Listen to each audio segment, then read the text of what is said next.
Police Minister Bheki Cele released the third quarter crime statistics this week. Amnesty International South Africa has said that it's alarming and seriously concerning to see the number of sexual offences increasing by 1.8% and sexual assault by 4.5% compared to the same reporting period of the previous year. To expand on this, I'm now joined on the line by Executive Director of Amnesty International, Shenilla Mohammed. Shenilla, very good morning to you. Thank you for your time. You've expressed with great concern as we learned and listened to the announcement on the latest crime stats. We heard Police Minister Bheki Cele saying that 12,218 rape cases were reported over a 3-month period. Really alarming. What did you make of it? Well, for us, it's extremely concerning to see such an increase in a country that already has stats that are 5 times the global average. So if you're looking at what Minister Bheki Cele said, on Friday, we're looking at about 136 cases of reported rape a day. And those are only the ones that are reported. I'm sure that there are many out there that are not reported. And I think that, it's really time now for us to stop talking about frameworks and plans and really put some effort into bringing these numbers down. We cannot see a continuous increase year by year in a country that is already in crisis when it comes to gender-based violence and sexual abuse. You say it's time to put effort in reducing these numbers. We also heard and got reaction from various opposition parties. One political party saying that a societal change is urgently needed as these crime stats show the increase in rape and violent crimes. What sort of societal change do you think is needed here to make sure that something urgent is done?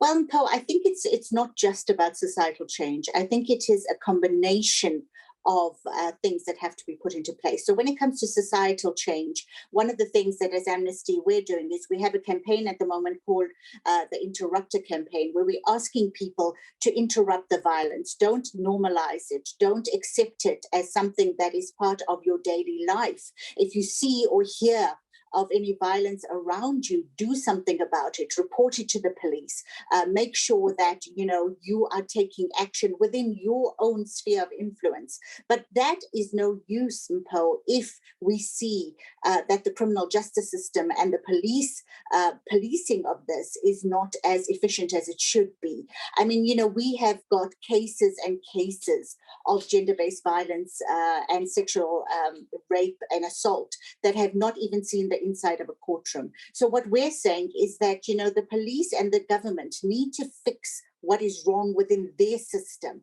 And yes, societal change is necessary. But if perpetrators don't see that they are going to, if they feel that they will get away with it, they will continue to do it. We are really working very hard on the case of Poppy Kwabe and Bombeka Pumbula, who in 2018 got into a taxi to go to a nearby shopping center, never arrived, were brutally murdered. Until today, their families have not seen justice. And, what we've seen with that case in particular, that according to the family, there was no proper investigation. They are alleging that there was corruption, that the taxi drivers colluded with the police. And so these are things that the police have to take seriously. We have been asking for a meeting with Bheki Cele to discuss this case since last year. We still have not had him agree to a meeting with us. So, from our side, unless there is political will and they stop making excuses for why things are not happening, we won't see a change, people. And, if a criminal does not see that there are consequences to their actions, then, we are going to continue to see a rise in these cases. We've heard a lot as we move our conversation to the focus on gender-based violence crimes, we've heard a lot of talk from the police minister where he's really addressed officers, urging them to handle these cases with urgency and sensitivity. In terms of some of those examples and the new tone and perhaps the reiteration from the police minister and other officials, are you confident that indeed strides are being made to curb such attacks? To be honest, Mpo, I feel like there's a lot of statements being made. Our president has come out and made many statements.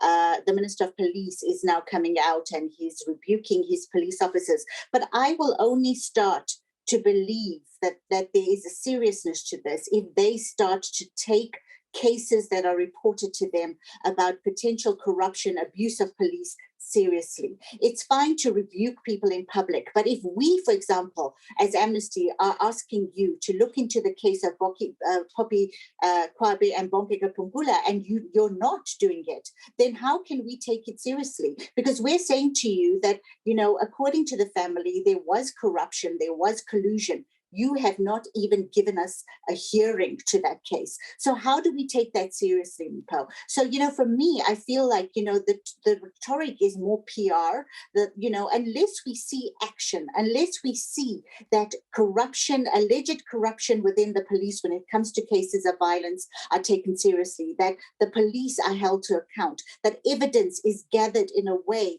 that when it gets to the public prosecutor's office, conviction is a huge possibility. Until we see all of that translating into results, I'm sorry, for the moment, it's only rhetoric said to try to make the public believe that they're actually doing something. We need to see a drop in these numbers. We need to see that this country is becoming safer for women and children in particular, and we are not seeing that.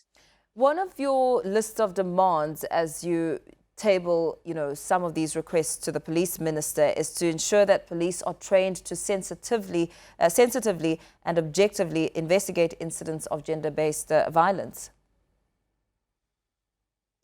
Absolutely. We have had many people contacting us, Mpo, and telling us about the treatment that they receive at the hands of the police. I mean, even the family of Poppy and Bongeka, they were not treated in the way or given the respect or treated in a way that a victim's family should be. The victims themselves, Mpo, are not treated with the respect that they should be. And so what we're saying to the police is that, they need to make sure that their staff are taken through training, sensitivity training, that they understand, what the victims are going through, that they know, how to treat the victims and their families, but also, most importantly, Mpo, that they understand why it is so important to gather evidence at the crime scenes and to make sure that that evidence is properly processed in order for it to result in a conviction. You can't blame the Public Protector's Office when they get a docket that does not have the requisite sort of investigation and evidence. What are they supposed to do with that? It really starts at the time when the crime is discovered and the police are called onto the scene. And until the police do their job, the Public Prosecutor's Office cannot do their job. When it comes to focusing on lockdown violations as opposed to ordinary crime, do you think that perhaps the focus on lockdown regulations and those stringent measures has overshadowed the work of the police when it comes to ensuring that ordinary crimes are dealt with? Well, I think, Mpo, that we have to ensure, and not to disrespect the state in their attempts to manage COVID. It is a difficult situation that the whole world is in. And, really, I feel that the state has really tried hard to manage it. But I think what is really important is that we remind the state that, while they are dealing with COVID, they cannot allow other things to fall off the agenda. So what we've seen during the management of COVID is, a lot of things happening. We've seen finances being diverted, to try to deal with COVID. We've seen hospitals being unable to deal with cases of GBV, violence, and other sort of really critical core illnesses like cancer, etc., because of COVID. And now I feel like we're in year 2. The state has to really think about how are they keeping both balls in the air. The minister is due to present his budget speech on Thursday. We're going to be calling on him to make sure that COVID does not distract the state from delivering what is constitutionally required from them. And that includes things like ensuring justice, that includes things like ensuring water sanitation, quality education, that people have access to healthcare, not just for COVID. And we understand the difficulties in Po. We're not saying that this is easy, but that is why we have the government in place. They need to make sure that they are thinking about how to make sure that all the balls are kept in the air. And because of COVID, things do not fall, off the agenda, and we result in a country that is already unequal. Even before COVID, we had, massive inequalities. With COVID, the inequalities have been exacerbated to, I would say, crisis level. And I feel like, we've got to now stop using COVID as an excuse not to deliver on basic constitutional rights. Thank you so much for your time and, of course, just fleshing out that response to the latest crime statistics announced by Police Minister Bheki Cele on Friday.